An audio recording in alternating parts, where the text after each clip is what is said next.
never surprised by just the sheer fact that anything can walk in the door at any time. How can I help you today? I just want to get some estimates on, the value of this. Okay.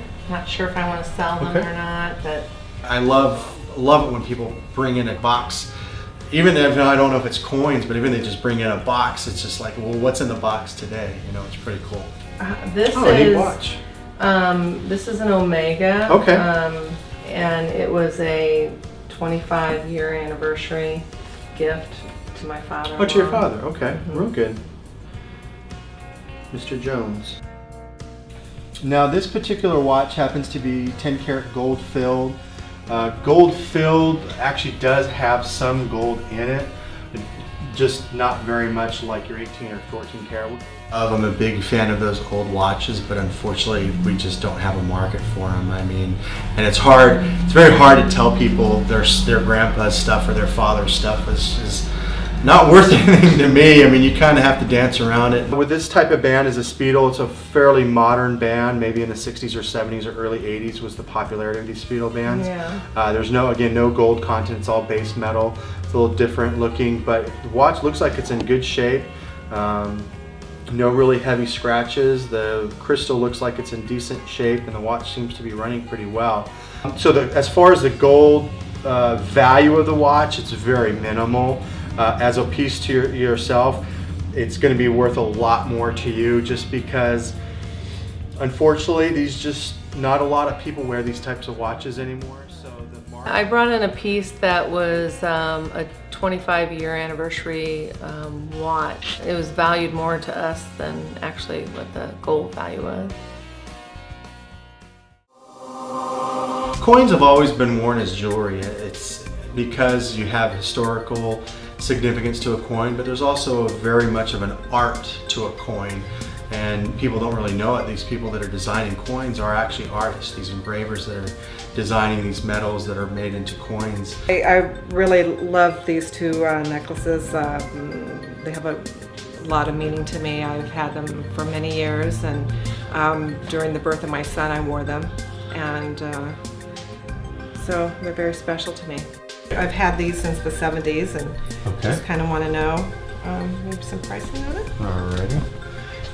This is actually a replica. I'm sure you've heard the term Krugerrand. It's a South African gold bullion coin. Krugerrand is pretty much the first quote-unquote bullion coin that was in the world and made back in the mid to late 60s, back before it was even legal to own gold in the United States. And that's a popular coin. Historically, being the first is always a very significant thing, so there's a lot of commemoratives, and she happened to have we see them from time to time, a tiny miniature version of the Krugerrand. Here's the actual coin itself. Oh. And you can kind of see. I'll swap you. Yeah. These replicas are usually made in anywhere from 8 karat to 14 karat. And fortunately, we don't have acid to test it that low, but I'll kind of estimate it. This is a smaller piece. Sometimes they're marked. Sometimes they're not. So this one doesn't seem to be marked. So assuming that the piece is probably 14 karat, just like the chain, that one is $55. It's kind of that antique roadshow sort of mentality. You want to know if you have that diamond in the rough. You want to know if you have that $1 million item. And we do it in a good way to let people know that statistically speaking, the chances of you having it is very, very rare, but sometimes it does happen. Hi, how you doing? Good, how are you? I'm good, I'm Morris. I'm Val. Hi Val, how can I help you today? Well, I have some coins. I really love dealing with coins, and it becomes sort of a treasure hunt when people bring in coin collections. How'd you get these? Got them at a garage sale. Cool. People don't realize that 90% of all coins minted by the United States are common. Oh, cool. You have a better date here. Silver dollars are How much did you pay for them, if you don't mind me asking? $50. Oh, cool. For all of them? Yeah, you did really well here. Most people think they're an ounce of silver, but they're actually not. The U.S. Mint actually, they decided to make them $1 coin, and back then 1 ounce of silver wasn't $1, so they had to make them a little bit smaller.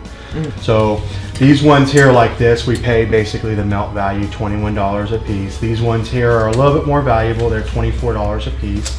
And this here, you have an 1899 plain, a lower condition, but it's a rare coin. These are worth about $120 in this condition. Score. Yeah. So altogether, you're looking at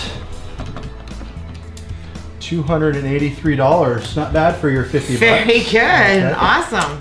To let somebody know that rather than just the normal $20 or $25 that a silver dollar is typically worth, that she had one that was over $100. And you can make their day by letting them know that, you know, there was a diamond in the rough, so to speak. So that's really nice to let people know that.